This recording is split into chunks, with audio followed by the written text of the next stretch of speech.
In this episode, I'm going to talk about Big U from Rolling 60 Crip. Big U was born and raised in Los Angeles. Funny thing about Big U's life growing up, he never actually lived in the 60s turf. He was born in the A. Trey Hoover's turf on 81st and Hoover. The Hoovers are one of the Rolling 60's top enemies. Around 1970, some of Big U's family members would move on Arlington, which would later become one of the Rolling 60's main areas, and that's where his introduction to the area came. Big U would go to elementary school at 59th Street Elementary, and junior high at the notorious Horace Mann. Back in the day, you can get put in your pockets going there. In the 70s, running fades was common. You had to have hands to be tough. Big U was good with his hands early, with his family having a martial arts background. Big U went to Horace Mann in 1979 and was involved in a lot of fades. He would firsthand be involved in altercations with the A. Trey gangsters early, where he said he was one of the first to be jumped by the A. Trey gangsters.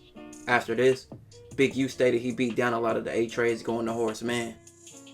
Despite Big U not being friends with the A. Treys, the 60s and the A. Treys were on good terms at this point. Many members on both sides will often have fades to settle their issues. This time period was the 70s. Before everyone was getting strapped and knocking down their enemies, they handled their problems by just running fades. But this wouldn't last long.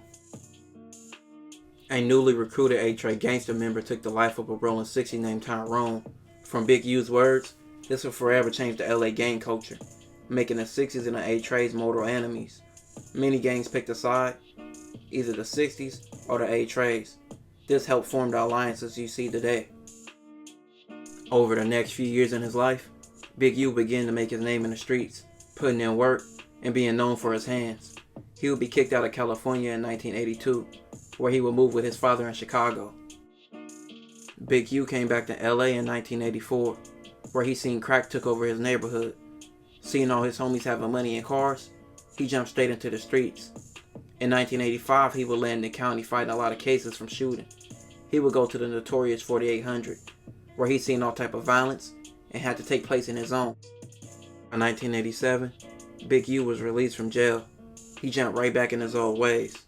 Around this time, many drug dealers from LA were expanding and trapping out of other cities and other states because there was more profit.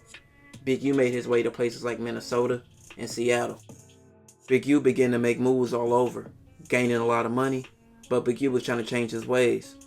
Big U was introduced to rapper Crip in 1990 and began to make a company and label. But Big U was still connected to the streets. He began to take up Islam, trying to change his ways. He wanted to stop selling to his community, but in his words, he still had bills to pay. So he began to rob. By 1991, Big U would be set up by the police in a crime where they tried to charge him with trying to rob an undercover cop and the deal going bad. Big U was first offered 56 years, but he received 23. Big U only did 13 years out of his 23-year sentence and got out in 2004. Upon being released from prison in 2004, Big U would hop right back in the industry making connections.